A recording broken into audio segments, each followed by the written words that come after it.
Gelin bugün çok ilginç bir düşünce deneyiyle başlayalım. Hepimiz hayatımızın direksiyonunda tam anlamıyla kendimizin oturduğunu düşünmeyi severiz. Öyle değil mi? Ben istedim, ben seçtim, ben yaptım. Ama biliyor musunuz? Bundan 120 yıl kadar önce Sigmund Freud adında bir doktor çıkıp bu fikre fena halde itiraz etti. Ona göre insan zihni öyle sandığımız gibi tek parça ve süper mantıklı bir bütün falan değildi. Şimdi sizden şunu rica edeceğim. Şöyle bir an durun ve düşünün.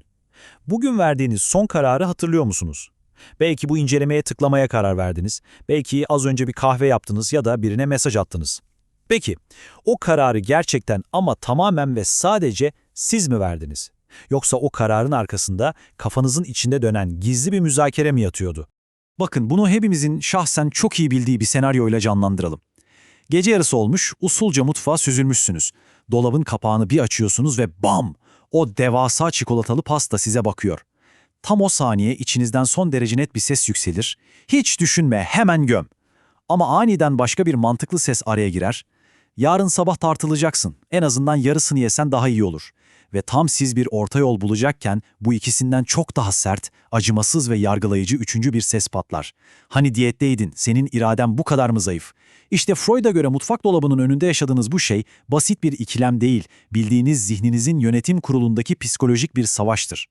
İşte bu incelemede tam da bu gizli toplantıyı açığa çıkaracağız. Bu içsel çatışmaların temelinde ne yatıyor, id ve ego farkları nelerdir, süperego neden bizi sürekli eleştirir, bunlara bakacağız. Ardından o gün sonundaki bitkinliğimiz olan karar yorgunluğunu aşma yolları üzerine konuşup ego ile çatışmaları yönetmenin 3 etkili yolunu öğreneceğiz. Gelin ilk olarak şu asıl meseleye girelim. Zihnimizin içinde yankılanıp duran bu iç sesler aslında kime ait? Düşünsenize, 20. yüzyılın başında psikoloji daha emeklerken bilim dünyası insanın baştan aşağı rasyonel bir canlı olduğuna inanıyordu. Fakat Freud hastalarını dinlerken çok tuhaf bir şey yakaladı. İnsanlar bilinçli olarak hiç istemedikleri şeyleri tekrar tekrar yapıyorlardı. Onu bir daha asla aramayacağım deyip 5 dakika sonra arıyorlar, kendime zarar verdiğini biliyorum ama durduramıyorum diyorlardı. Freud'un sorduğu soru çok basitti ama her şeyi değiştirdi. Eğer bizler tamamen mantıklı varlıklarsak neden kendi istemediğimiz hataları sürekli tekrarlıyoruz? Demek ki içimizde konuşan tek bir ses değil, farklı güç odakları vardı. Peki kim bu güç odakları? Zihnimizdeki bu bitmek bilmeyen toplantının ilk iki asil üyesiyle yani id ve ego ile tanışma vakti. Şimdi sol köşede id var. Onu gece saat 3'te uyanıp avaz avaz ağlayan, sadece ihtiyacım var ve hemen şimdi olmalı diyen sabırsız bir bebek gibi düşünün. İd tamamen haz ilkesiyle çalışır. Tek derdi zevk almak ve acıdan kaçmaktır.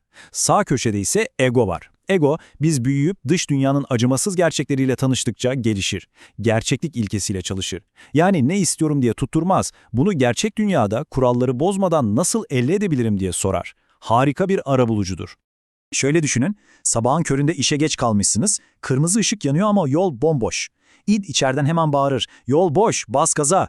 Ama tam o sırada ego devreye girer. Kameraları, cezaları, kaza ihtimalini hızlıca hesaplar ve sizi durdurur. Burada id ve gerçeklik çatışması nasıl yönetilir onu görüyoruz aslında. Egonun amacı korkutmak değil, idin ilkel dürtüleriyle gerçek dünyanın kuralları arasında bir köprü kurmaktır. Hazır yeri gelmişken bu dürtülerin savaşını çok meşhur bir çalışma olan Marshmallow deneyiyle dürtü yönetimi üzerinden gerçek zamanlı olarak bir görelim. 60'lı yıllarda yapılan bu meşhur deneyi kesin duymuşsunuzdur. Araştırmacı çocuğun önüne bir marshmallow koyar ve tam olarak şu cümleyi söyler, ardından çocuğu odayla ve o tatlıyla baş başa bırakır. Anında elde edebileceği bir haz var ortada ama beklerse alacağı daha büyük bir ödül. Anında duyum mu, ertelenmiş haz mı? İşte o bekleme süresinde içeride muazzam bir savaş başlar. Çocuğun içindeki o anlık yeme isteği, idin hemen şimdi diyen sesidir. Ancak unutmayın, id kötü bir şeytan değildir. O bizim hayatta kalma motorumuzdur.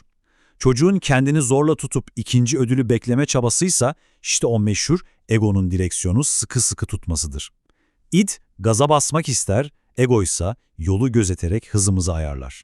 Fakat zihnimizde sadece gaza basan ve direksiyonu tutan yok. Şimdi sahneye üçüncü karakteri, arka koltukta oturan o dırcırcı iç eleştirmenimizi almalıyız. Bakın, burası gerçekten çok çarpıcı. Süperego sizinle beraber doğmaz, beyninizin biyolojik bir parçası da değildir. O, sizin küçüklüğünüzden beri öğretmenlerinizden, ailenizden ve toplumdan duyduğunuz kuralların adeta bir ses kaydıdır.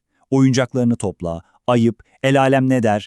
Başta bu sesler dışarıdan gelirken yıllar içinde zihninize kopyalanır ve artık kendi iç sesinizmiş gibi size emirler yağdırmaya başlar. Karşınızda kendi içsel ahlak polisiniz duruyor.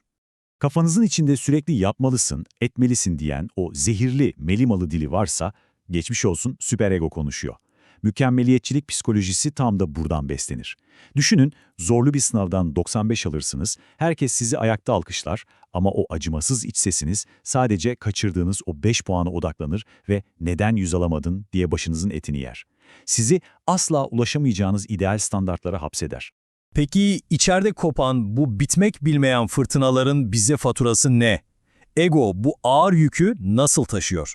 Şunu kesinlikle yaşamışsınızdır. Akşam eve geldiğinizde gün boyu fiziksel olarak hiçbir ağır iş yapmadığınız halde sanki bir maraton koşmuş gibi kendinizi koltuğa zor atarsınız.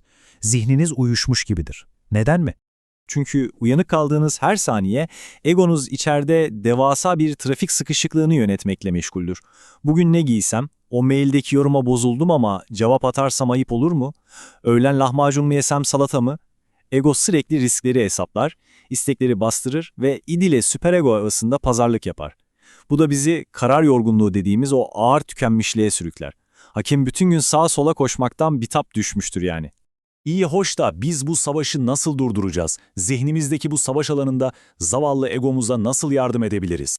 İncelediğimiz psikolojik kaynaklar bize bu konuda şahane bir harita sunuyor. Ego ile çatışmaları yönetmenin 3 etkili yolu var. Birincisi değerlendirme ve pazarlık yapmak. İkincisi ego çok yorulduğunda kullandığı savunma mekanizmalarını yakalamak ve en önemlisi iç seslerin kaynağı nasıl bulunur bunu öğrenip o sesleri teşhis etmek. Şimdi ego bu çatışmalarla baş edemeyecek kadar bunaldığında sistemi çökmesin diye otomatik kalkanlar açar. İşte biz bunlara savunma mekanizması diyoruz. Gerçekleri kabullenmek çok ağır gelince inkar ederiz. Yorucu anıları zihnimizin diplerine bastırırız. Hatalarımız yüzünden vicdan azabı çekmemek için kendimize şahane bahaneler üretiriz. Bazen de içimizdeki kabul edemediğimiz duyguları yansıtma yaparak başkalarına atarız.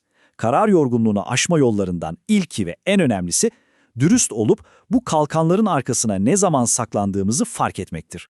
Ama asıl sihir 3. adımda gizli. Modern terapinin de temelini oluşturan olay şu: İçerideki bu kargaşayı dışarıdan bir seyredici gibi izlemek. Bunu hemen yap, boş ver diyen sesin o dürtüsel ide olduğunu bilmek. Sen yetersizsin, daha iyisini yapmalıydın diyenin o acımasız süperego olduğunu fark etmek ve şu an mantıklı olan biraz beklemek diyen egoya hak vermek. Bu seslerin kime ait olduğunu teşhis ettiğinizde egonun elini inanılmaz güçlendirirsiniz ve o görünmez zincirleri kırarsınız. Bu incelememizin sonuna gelirken sizi kafanızın içinde yankılanacak çok kışkırtıcı bir soruyla baş başa bırakmak istiyorum. Hani o kendinize çok kızdığınız, mükemmel olmadığınız için içinizi yiyip bitirdiğiniz o anlar var ya, o anlarda konuşan acımasız iç ses gerçekten ama gerçekten size mi ait? Yoksa yıllar önce duyduğunuz ve zihninizde dönüp duran bozuk bir plak mı? Bu sorunun cevabını dürüstçe verdiğiniz an, kendi hayatınızın direksiyonunu gerçekten devraldığınız an olacak. Bir sonraki incelememizde görüşmek üzere. Hoşça kalın.